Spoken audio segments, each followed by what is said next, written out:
aleluya. Le quiero animar porque lo mejor está por venir. Amén. Los problemas solamente son una oportunidad para ver la gloria de Dios moviéndose en nuestra vida a nuestro favor, haciendo de lo imposible posible. Pero ¿sabe qué? Necesitamos tener fe. Amén. Necesitamos que nuestra fe esté al tope, porque de otra manera, ¿cómo tendríamos que vivir si dice la Escritura que nosotros vivimos por fe y no por vista? Hoy vamos a hablar de algo que el Señor me estuvo tratando conmigo a lo largo de toda la semana, empezando por el estudio que estoy realizando para la clase que empezamos el día de hoy de los talentos, óyeme nomás, de los temperamentos, pues como que son primos de los que están lentos, ¿no? De los temperamentos. Yo le animo, hermano, que se dé el tiempo, que haga lo imposible, que organice sus tiempos.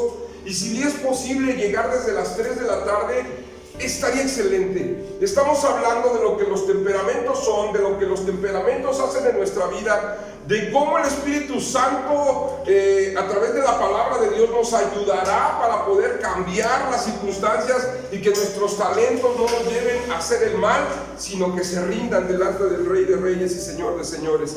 El día de hoy empezamos. La próxima semana estaremos hablando de los 4 temperamentos básicos que existen: flemático, colérico, sanguíneo y melancólico. Para poder ver en qué plan está usted, qué temperamento tiene, qué tal si es uno de esos coléricos y que nadie le puede decir ni llama porque anda queriendo morder a la gente, o tal vez de esos que son como melancólicos, que solamente quieren vivirse encerrados en la vida para poder estar seguros. ¿Qué temperamento tiene usted, hermano? ¿Alguien lo puede decir?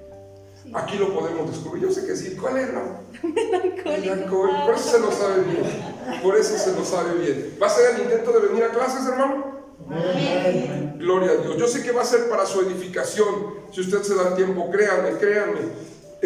Luchemos porque así sea, porque lo mejor está por venir. El día de hoy, como le digo, vamos a hablar que somos imperfectos. ¿Alguien puede levantar su mano si es perfecto, por favor? Aleluya, ya las andaba agarrando en curva. ¿Algún perfecto en esta casa para que me firme la Biblia, por favor? Me encantaría tener su autógrafo, pero yo sé que no. Como todos sabemos, hermanos, por la experiencia que tenemos siendo cristianos, ¿hay cristianos aquí? Amén. Con la experiencia que tenemos de ser cristianos, nos hemos dado cuenta que la vida de fe es un broncononón, ¿cierto o no? Amén. Si nos hubieran dicho cómo era el asunto, se me hace que algunos dirían, no, ¿para qué me metí en esto? Pero como ya estoy metido y Dios es bueno, voy a seguir porque Dios va a cambiar mis circunstancias. Amén. Pero miren, la verdad es que ¿para qué le hacemos al cuento? Yo creo que todos en algún momento hemos tratado de tirar la toalla y de decir voy para atrás porque el asunto está ahí. Mire, no es que esté mejor, pero no tiene la presión que la fe ejerce sobre usted. La vida de fe no está exento, de dolores. ¿Cuántos dicen amén? Amén. De problemas, de insatisfacciones, de frustraciones y muchas cosas más que nos causan tirria, porque las cosas no son como nosotros quisiéramos que fueran. Pero también no podemos decir que no es cierto que Dios nos bendice constantemente, que nos ha hecho, por lo menos yo soy testigo del poder de Dios y cómo Dios mueve las cosas a nuestro favor cuando tienen que ser, cómo Dios obra milagros, cómo Dios me sorprende, porque Dios es fiel. Pero ¿sabe una cosa? Como humanos que somos, parece que estamos obstinados en ver lo malo. Siempre el hombre le encanta, le fascina, como que toman una materia donde dice cómo mirar los errores de manera sorprendente, gradual y potencialmente. Porque si a usted le enseña una hoja en blanco con un punto negro, ¿qué va a ver, hermano? El punto negro en lugar de ver que es una hoja en blanco. Siempre el hombre está tendiendo a ver lo malo. Y en nuestra vida, pues con mayor razón. Ay, pastor, es que me estoy yendo en la fregada. Ay, pastor, es que en esto no me sale. Ay, pastor, pero es que aquello. Ay, pastor, pero es que el otro. Ay, pastor, pero cómo duele. en lugar de tener la mirada puesta en las bendiciones que Dios nos ha dado. Hace algún tiempo la pastora le recomendaba a usted, ¿sabe qué? Cada bendición que Dios haga a su favor, anótela en un papelito, métala en un botecito, porque ¿sabe qué? Va a haber muchos tiempos en que va a haber problemas, dolores, aflicciones, y cada que usted esté pasando por eso, vaya y saque un papelito y léalo. Dios me bendijo con eso, y si no le fue suficiente, tendría que sacar otro, y tendría que sacar otro, y tendría que sacar todos los necesarios para que recuerde que Dios es fiel, y la vida de fe es difícil, pero somos más que vencedores en Cristo Jesús, porque Él lo prometió, porque Él sí es fiel, porque Él cumple lo que promete. Mire, por ponerle un ejemplo, cuando por más que intentamos dejar de hacer lo malo, ¿qué creen? No dejamos de hacerlo, seguimos haciendo lo malo. Pero aquí el asunto, nuestra naturaleza humana que se fija en lo malo, ay, es que no puedo dejar de hacer lo malo, pastor, estoy condenada a ser una pecadora, un pecador. Yo así como que, neta, me lo está diciendo profundamente de tu corazón, o lo leíste en la Biblia, porque la Biblia te lo enseña. No vas a dejar de ser pecador, no vas a dejar de ser pecadora, si no, no necesitarías de Jesús para vivir. ¿Sabes una cosa? Cuando te das cuenta que el pecado que habita en ti te hace pecar, que el pecado que habita en ti te hace alejarte de Dios, que el pecado que habita en ti te grita y te desanima, deja todo, vuelve atrás. Si tú no dejas de mirarlo y de escucharlo, ¿qué crees que vas a hacer? Vas a dejar todo y vas a volver atrás. Y no para mejorar, sino para empeorar. Porque sin Cristo estamos perdidos, sin Cristo estamos muertos, sin Cristo no hay futuro y no hay esperanza. Lo que el enemigo quiere convencerte es que como las cosas no están saliendo como tú quieres hoy, te devuelvas a mañana. Pero no para que salgan como quieres, no, para que te termines de perder, para que te destruya y para que no quede ni siquiera un rastro de que algún día tú exististe. Es necesario que lo entendamos porque somos, díganlo conmigo, imperfectos. En lugar de enfocarnos en que Jesús nos advirtió que las cosas no serían fáciles en la vida de fe, nosotros tratamos de enfocarnos en todas las cosas que nos evitan recordar que somos vencedores. Y aquel que no se siente vencedor, hermano, vive miserablemente, vive egoístamente y vive desagradecidamente, porque sigue buscando los medios y los recursos para estar en paz cuando conoce al príncipe de paz llamado Jesucristo. Porque aquel que niega su fe y no entiende que va a seguir padeciendo y va a seguir pagando las consecuencias de todas las malas decisiones que vivió en el pasado, pierde su óptica y en lugar de centrarse en las maravillas que Dios le prometió, parece que anhela las migajas que el mundo le entregó antes y vuelve a vivir siendo abusado o abusada, y vuelve a vivir con las migajas que le entregue aquel que medio le regale un poco de su amor y su cariño con tal de sentirse en paz. Pero en la realidad es que ni paz ni cariño, sino condenada a un futuro amargo y doloroso. ¿Algunos se identifican con lo que acabo de decir? Yo sí, soy el primero. Porque de verdad, hermano, no hay semana que brinque un problema, no hay semana en que no brinque una aflicción, no hay semana que la Biblia no me diga estás batallando y estás dejando de hacer. Si usted como yo se identifica, permítame hablarle este mensaje, basado en Filipenses capítulo 3, versículos del 12 al 14. Le voy a dar tiempo, por favor, que saque su Biblia. Filipenses 3, versículos del 12 al 14. Si no trae Biblia, júntese con un cristiano. Filipenses es una carta profundamente poderosa. Los más antiguos de la iglesia saben por qué digo eso. En lo que usted encuentra Filipenses 3, versículos 12 al 14, permítame orar. Amado Señor, te doy muchas gracias. Gracias, Señor, porque nos has traído hasta este lugar para seguir fabricando en nosotros un futuro mejor. Gracias, Padre, porque a pesar de nosotros, tus planes siguen adelante, Señor, y nos muestras tu mano poderosa, mostrándonos misericordia, gracia y paz. Te ruego en el nombre de Jesús, Señor, que en esta tarde me permitas declarar palabra de vida y no de muerte. palabra de edificación y no de destrucción, palabra que confronte y palabra que levante, palabra que edifique, palabra que confronte y que traiga verdad. Señor Jesús, haz como quieras en este lugar. Eres el dueño, el Rey y Señor. Espíritu Santo, muévete con libertad, Dios, y convence nuestro corazón, porque eres el único que lo puede hacer. En el nombre de Cristo Jesús. ¿Ya estamos ahí, hermanos? Amén. Dice la bendita palabra de Dios: no que lo haya alcanzado ya, ni que ya sea perfecto, sino que prosigo por ver si logro asir aquello para lo cual fui también asido por Cristo Jesús.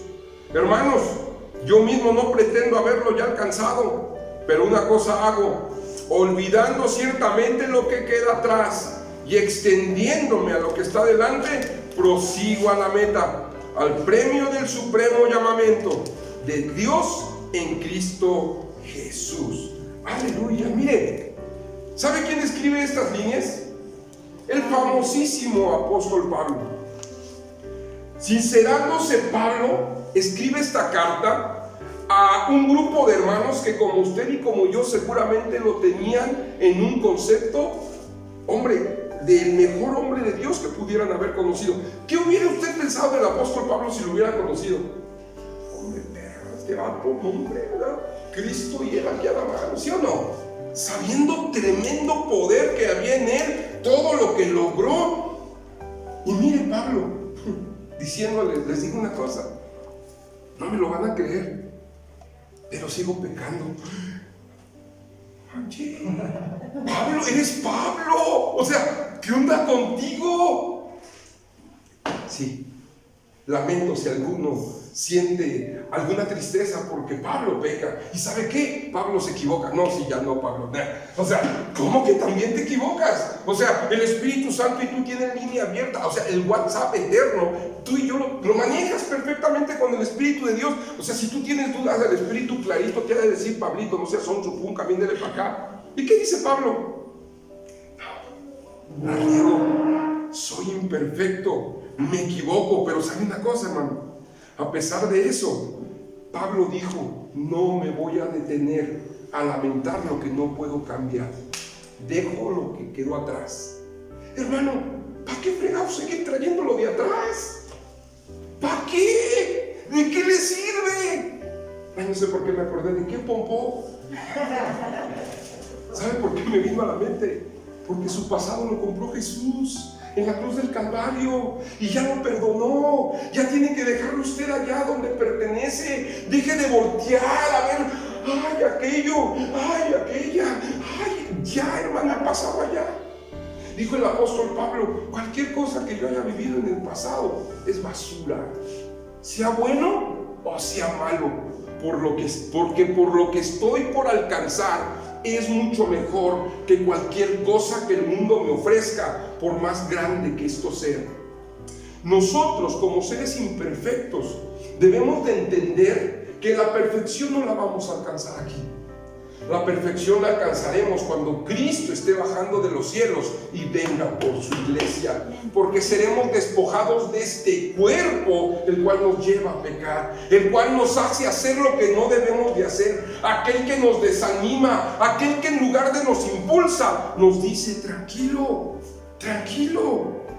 Estamos hablando de aquel hombre que dijo en Romanos 7, 18, 19, ese sí lo puse en la pantalla, digo, por favor: y yo sé que en mí, esto es, en mi carne, no mora el bien, porque el querer el bien está en mí, pero no el hacerlo. Ah, caray, ¿entiende lo que está diciendo Pablo? Sé que es bueno, sé perfectamente lo que es malo, ¿y saben qué hago? Lo malo. Y sigue diciendo: porque no hago el bien que quiero, sino el mal que no quiero hago. ¿Cuántos se identifica con Pablo? Amén. Creo que es el amén más fuerte que he escuchado en mucho tiempo. Pero qué bueno, qué bueno. Está usted entendiendo, está usted agarrando la onda, porque esta iglesia está llena de imperfectos. Aleluya. Si no estuviera llena de imperfectos, Dios no estaría aquí, hermano. Miren, el hecho de sabernos imperfectos tiene que ver con que fuimos creados dependientes de un Dios perfecto. dependientes de un Dios que nos perfecciona y dependientes de un amor genuino como el de Jesucristo. Miren, Pablo también siguió haciendo el mal a pesar de haberse rendido a Jesucristo, pero él entendió que la vida de fe era un proceso. Diga, proceso. Miren, estamos acostumbrados a que nos dicen, si quieres llegar del punto A al punto B, sigue en vía recta para que llegues de la manera más rápida. La vida de fe no es así, hermano. Usted no va a llegar de la vida vieja hasta el cielo sin haber pagado el precio, no de su salvación, sino de la vida de fe a la que Cristo le ha llamado a vivir. Somos discípulos de Jesús.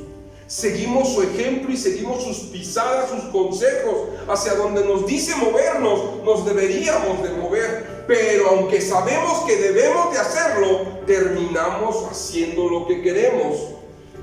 El proceso en la vida cristiana no tiene que ver con que usted piense que con venir a este lugar usted ya lo alcanzó todo. No, hermano.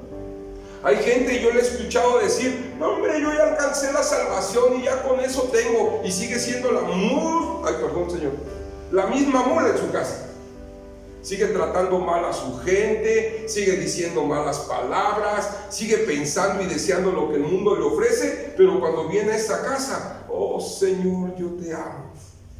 Somos imperfectos, los cuales estamos en un proceso de ser perfeccionados en Cristo. Su vida de fe va a ser de baja, sube, baja, sube. Hay días que serán de victoria, aleluya. Pero hay días que serán grises, donde tendremos que vivir momentos dolorosos, donde la economía nos va a hacer sufrir por un rato, donde la enfermedad vendrá a tocar a la puerta y dirá, hey, estoy presente, donde de repente tendremos que lidiar con gentes a las cuales nos han hecho daño, pero sin lugar a dudas, si como el apóstol Pablo tenemos puesta nuestra mirada al frente, alcanzaremos la victoria. Amén.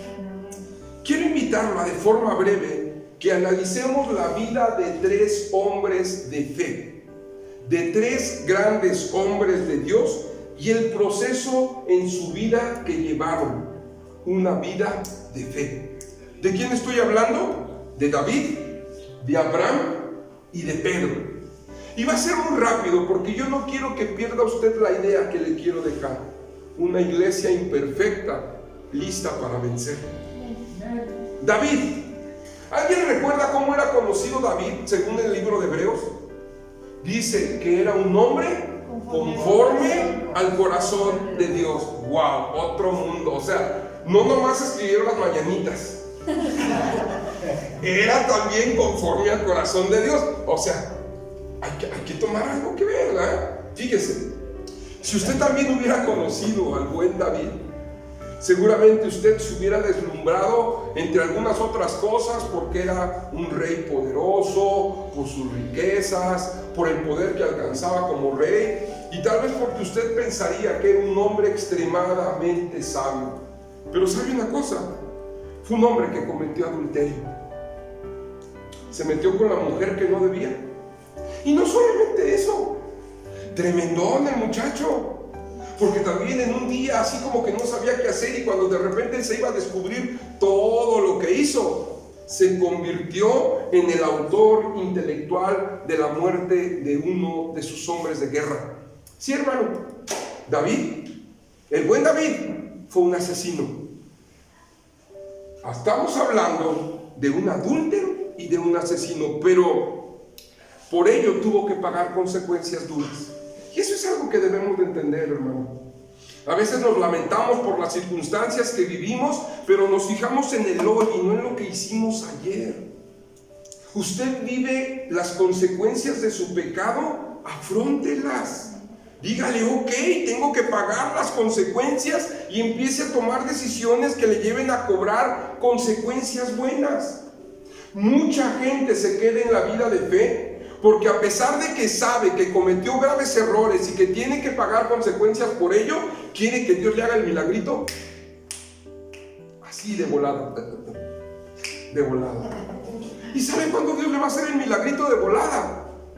déjeme decirle que a lo mejor ni se lo hace. ¡Auch! ¿Cuántos dan gloria a Dios por eso? Porque mire, yo conozco gente, usted sabe, tengo años trabajando con gente con problemas de adicción, los cuales han bebido por años y han venido a los pies de Cristo y han cambiado su manera de vivir y de pensar, y lo que antes hacía el vino, que era quitarle el pan, ahora ese dinero que se iba al vino empezó a llegar a casa, empezó a cambiar la vida. Pero sabe una cosa, de repente llegó a la puerta, tocó la cirrosis a su vida. Pastor, estoy enfermo, ¿qué tienes? Me dijo el doctor que tengo cirrosis. No manches, no me lo esperaba. Después de 26 años de ser alcohólico, ¿no? ¿Sabes una cosa?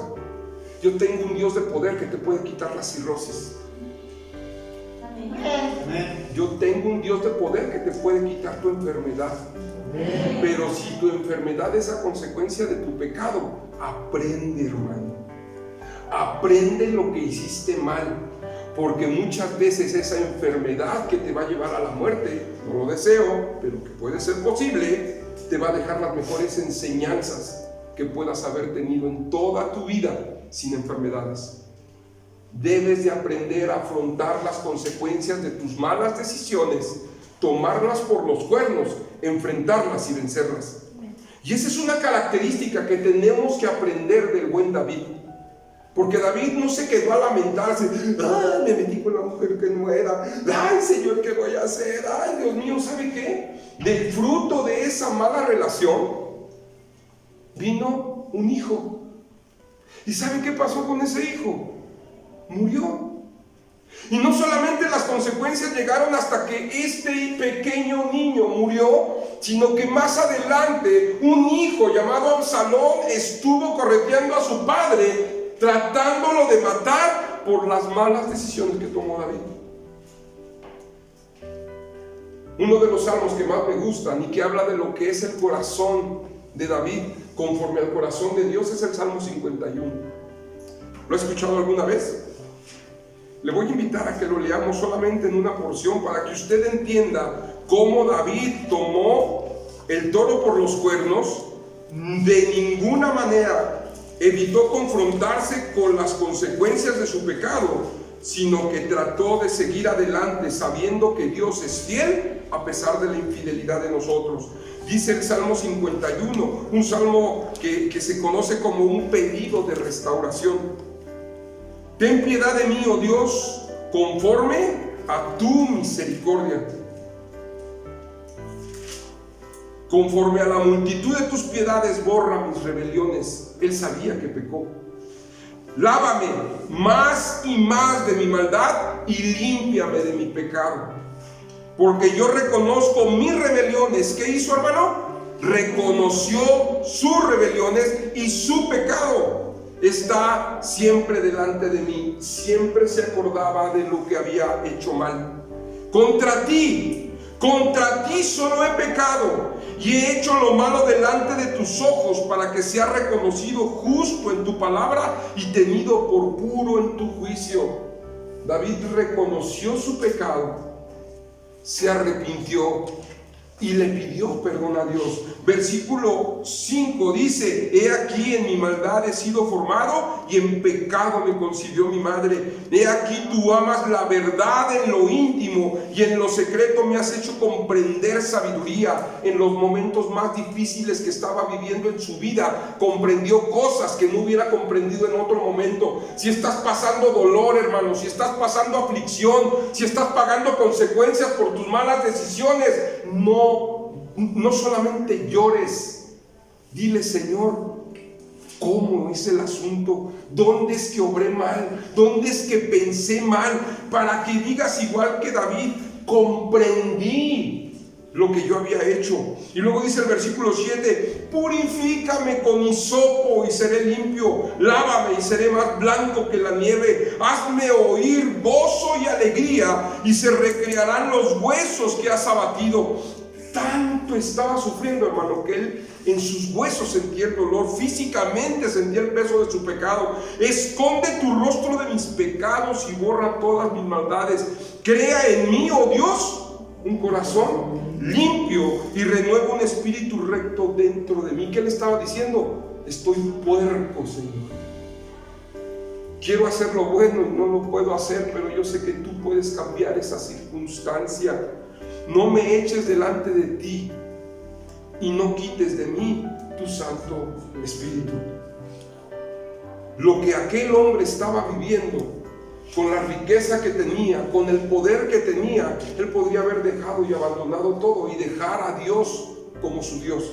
Pero ¿sabes qué? Él no cambiaba nada por la presencia de Dios.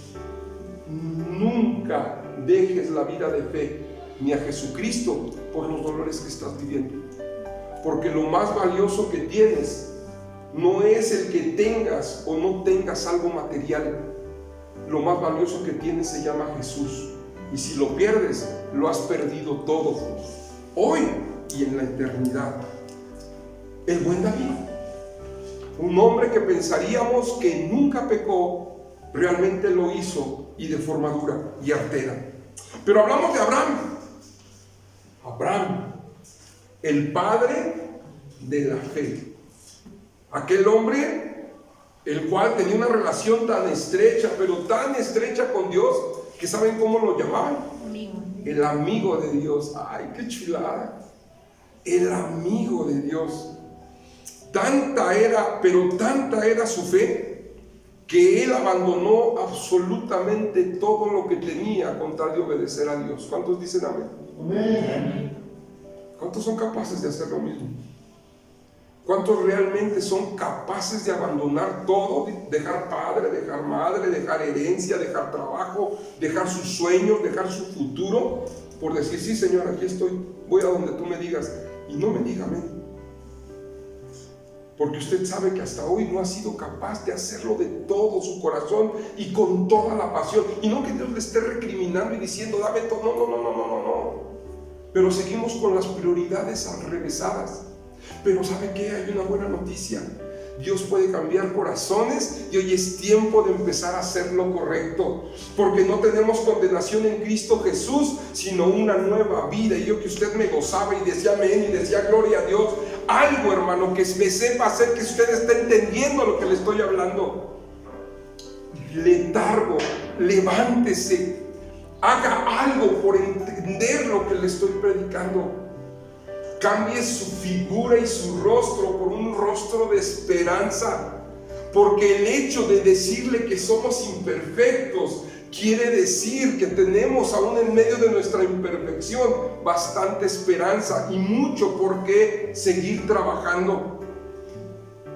Aquel hombre creía tanto en Dios que fue capaz de llevar literalmente a sacrificar a su hijo con tal de obedecer a su Señor. Pero tenía un gran defecto que estoy seguro que igual que muchos de los que estamos aquí también lo tienen. Era un hombre con mucho temor. Tanto era su temor que lo llevó a mentir y a hacer mentir a su mujer, a Sara. ¿Cuántos de los que estamos aquí no hemos mentido por temor a pagar consecuencias de algo? ¿Alguno de ustedes se ha prestado a algún acto de corrupción? Donde llega el policía y con tal de que usted no pague una multa es capaz de darle un dinero y miente. O llega usted a su casa, ¿por qué llegaste tarde? Es que y se ambienta un buen pretexto, pero no dice la verdad. El temor nos lleva a confrontarnos con la realidad y a muchos nos lleva a ser mentirosos, pues Abraham tenía ese problema. Al igual que David, Abraham, hermanos, tiene una cualidad que nosotros debemos de tratar de imitar. Dios siempre fue su máxima autoridad y sabía que lo que Dios le había dicho se cumpliría a pesar de él. ¿Sabe qué promesa recibió de parte de Dios? Vas a ser padre de multitudes. ¿Y sabe cuál es la verdad hoy? Abraham es nuestro padre. Abraham es padre de multitudes, a pesar de su imperfección. Si tienes a Jesús como tu máxima autoridad y no dejas de confiar en Él, y cada una de sus promesas plasmadas en la palabra de Dios, tampoco vas a dejar de ser su hijo, como Abraham no dejó de ser amigo de Dios. ¿Y sabes qué? Y que es también grandemente importante, que también vas a seguir siendo su amigo, vas a seguir siendo siervo y vas a seguir caminando hacia lo que Dios te prometió.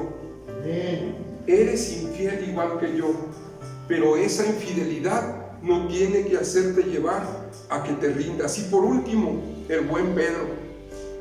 Una vida que siempre me ha fascinado es la del superpoderoso Pedro, un hombre que conoció a Jesús, que caminó con él por 3 años, que siempre tuvo primera fila cuando Jesús hacía milagros, que siempre tuvo primera fila cuando Jesús estaba enseñando, que siempre estuvo presto a ser el primero en hacer lo que Jesús pedía. Siempre Pedrito andaba ahí, siempre Pedrito andaba ahí. Pero eso no impidió que siguiera siendo imperfecto. Cometió graves errores y solamente quiero señalarles 2.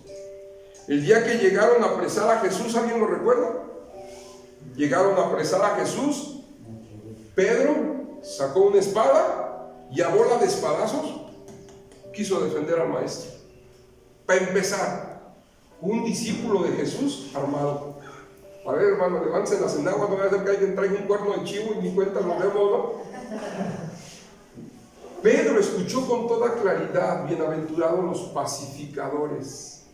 Los cristianos estamos llamados ¿a qué, hermanos? A mantener la paz. Y Pedro malentendió y dijo: paz, paz, paz. Le mochó la oreja a un vato. Yo me imagino a nuestro hermoso Señor Jesucristo así como: otra vez Pedro, otra vez Pedro, chamaco, así como que agarra al chamaco agarra la oreja, y disculpa, ¿no? Y el otro, ¿qué onda? Le pone la oreja y wow, el milagro, ¿no? Le puso la oreja. Wow, Pedro haciendo lo que no debía.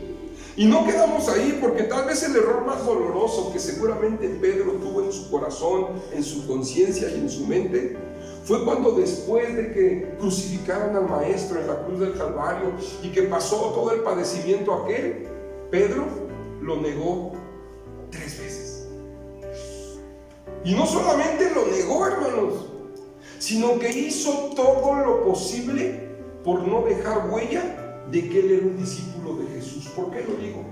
Porque la Escritura narra en el Evangelio que Pedro se puso a maldecir a todo el mundo: hijo de toda tu, quién sabe qué. Y así como, no, pues es decir, como que discípulo de Cristo no es. ¿Cuántos dicen amén a eso? ¿Cuántos de ustedes guardan sus palabras y dejan de mentar madres por bendecir gente?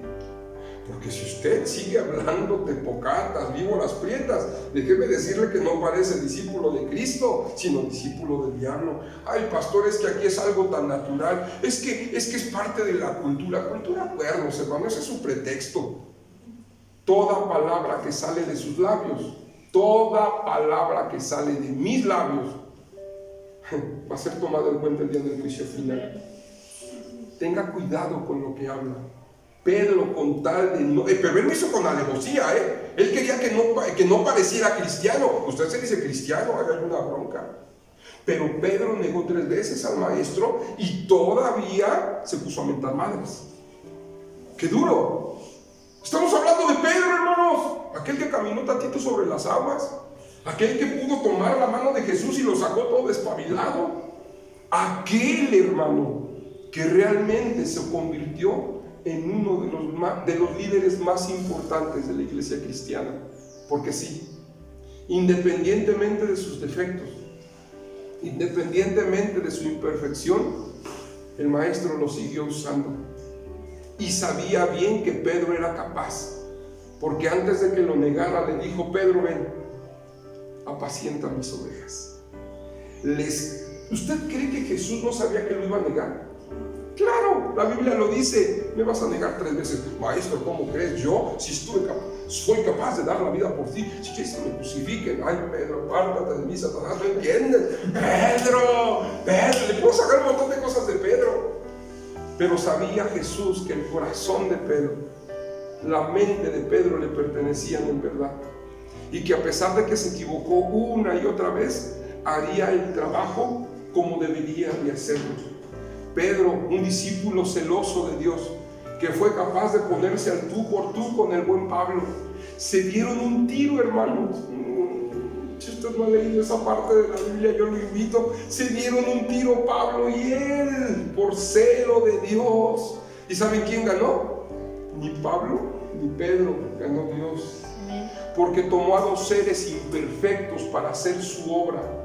El día de hoy, hermano, yo quiero que usted entienda algo. Hoy nos toca a usted y a mí hacer lo mismo que hicieron aquellos hombres. Luchar por permanecer firmes en la fe. Porque si la iniciamos, no fue porque nosotros quisimos iniciarla, hermano. Usted no está aquí porque usted algún día quiso entrar por esa puerta. Usted está aquí porque Cristo lo llamó. Amén. Y si usted se quiere ir, ¿qué acaso Jesucristo se equivoca cuando llama a sus escogidos? Si usted es confrontado por lo que yo le estoy diciendo hoy, si usted es de los que todavía mienta madres, si usted es todavía de los que se equivoca y de los que sigue pecando, hermano, tranquilo. Jesucristo pagó el precio por su maldad. Amén. Pelee por cambiar las circunstancias. Pelee porque su fe crezca y madure. Haga lo posible, hermano, porque usted crezca. No se conforme con venir simplemente un domingo. No se conforme si quieres por simplemente empezar la vida de fe, porque la vida de fe no empieza cuando usted le dice así al Señor. No, la vida de fe no termina, cuando usted le dice sí al Señor. La vida de fe empieza en ese momento y terminará el día que usted esté siendo sepultado y que esté yendo a la gloria del Padre. No se conforme con lo que usted es hoy. Deje de quitarse esa mentalidad de decir: es que nunca voy a dar el ancho, es que parece que soy un hipócrita, es que me sigo equivocando. ¿Y sabe qué? Lo va a seguir haciendo, va a seguir pecando, va a seguir tropezando. Pero al igual que aquellos hombres, y como lo dijo el apóstol Pablo, centre su mirada en la vida eterna y no en este mundo. Porque aquí siempre va a padecer, aquí siempre va a haber un prietito en el arroz, aquí siempre va a encontrar un conflicto en el que usted va a estar metido. Nunca va a tener paz en este lugar. Deje de gritar por las cosas que no debe de gritar. Y si grite, clame pidiéndole a Dios ayuda. ¿Y sabe qué? Hágale caso. Jesús no nos dejó solos para lograr nuestras victorias. Dijo que nos dejaría el Espíritu Santo para que nos ayudara. Tenemos la bendita palabra de Dios, la cual, hermano, nos guía paso a paso para saber qué es justo, qué es correcto y qué es bueno. Que no la abramos es problema nuestro, pero tenemos la palabra de Dios. No solamente eso, Él nos prometió darnos sabiduría si nos hacía falta. Su gracia también nos acompaña para transformarnos. Prometió perdonarnos cuantas veces nosotros lo necesitáramos, siempre y cuando nos arrepintiéramos y peleáramos con todo nuestro corazón por hacer lo correcto. Pero ¿sabes? De lo único que Dios no nos puede librar, por así decirlo, lo puedo decir de esta manera, es de nuestro desánimo. Cuando tú te desanimas, cuando tú dejas de creer en ti, cuando tú piensas que la vida de fe no es para ti, de ahí no te va a poder levantar Dios, porque algo nos toca hacer a nosotros. Debemos de creer en nosotros como Dios cree en nosotros, no teniendo más alta estima de lo que debamos de tener, porque ninguno de nosotros es indispensable en la obra de Dios ni en la vida de fe. Pero si Dios nos ha llamado es con un propósito, es con una gloriosa idea de poder ser bendecidos y de bendecir a otros. Tampoco nos va a levantar de nuestros pretextos, de que no tengo tiempo, de que esto, de que lo otro, jamás. Recuerde, y es verdad, Dios honra a los que le honran. Dios honra al que lo honra con su tiempo. Dios honra al que lo honra con sus finanzas. Dios honra a quien lo honra con su fe. Dios honra al que lo honra con su alabanza. Dios honra a aquellos que lo honran con su obediencia. Esta congregación, hermanos, no está llena de miembros perfectos. Al contrario, todos somos bastante imperfectos y hay un porqué. Porque nosotros nos caracterizamos por anhelar la presencia de Dios, que va a ser la que nos transforme. Si somos imperfectos, es para que esa puerta no se cierre jamás y siga llegando gente que peca, gente imperfecta, gente que se equivoca, y que nosotros no le condenaremos ni levantaremos las manos ni un dedo contra ellos, sino que les ayudaremos y les apoyaremos. Somos imperfectos para entender a los demás y tener empatía con aquellos que sufren porque están atentando en contra de la presencia de Dios. Porque le diremos juntos: cuenta conmigo, estoy contigo, vamos adelante, vayamos y buscamos de la presencia de Dios, ayunemos juntos, oremos juntos, clamemos juntos. La convicción de no dejarnos vencer tiene que ser una característica fundamental, y somos una iglesia que imperfecta ama a Dios con todo su corazón, que Jesucristo es nuestro Señor, nuestro Rey, el que forja nuestro futuro, y que nunca dejaremos de confiar en Él, nunca dejaremos de confiar en su palabra, nunca dejaremos de creer en que Él ha dicho: yo soy Señor tuyo, Jehová es mi pastor, nada me faltará. Que aunque ande en valle de sombra y de muerte, no de tener miedo ni temor a nada, porque su vara y su cayado me infunden aliento. Me dice: esfuérzate, sé valiente, pero no te dejaré solo, porque estaré contigo todos los días de tu vida hasta que Él vuelva. Porque es cierto, somos imperfectos, pero eso nos ayuda a ayudar a los demás. Somos una congregación de imperfectos que siempre tendrá puertas abiertas. Y en conclusión, nuestra imperfección, hermanos, no debe de ser un motivo para renunciar a nuestra fe y abandonar a nuestro Señor Jesús. Al contrario, nuestra imperfección nos debe de acercar más a Él, nos debe hacer más dependientes de su gracia, de su amor y de su misericordia. Marcos 2:17 dice: al oír esto, Jesús les dijo: los sanos no tienen necesidad de médico, sino los enfermos. No he venido a llamar a justos, sino a pecadores. Bienaventurados nosotros, hermano, que sabemos que somos pecadores, porque necesitamos de Jesús. Adelante, hermanos, Dios es fiel. Sus promesas y sus propósitos para nuestra vida son mejores que los nuestros, y a pesar de nuestra infidelidad, a pesar de nuestros pecados, a pesar de nuestros errores, lo que Él empezó en nosotros lo va a terminar.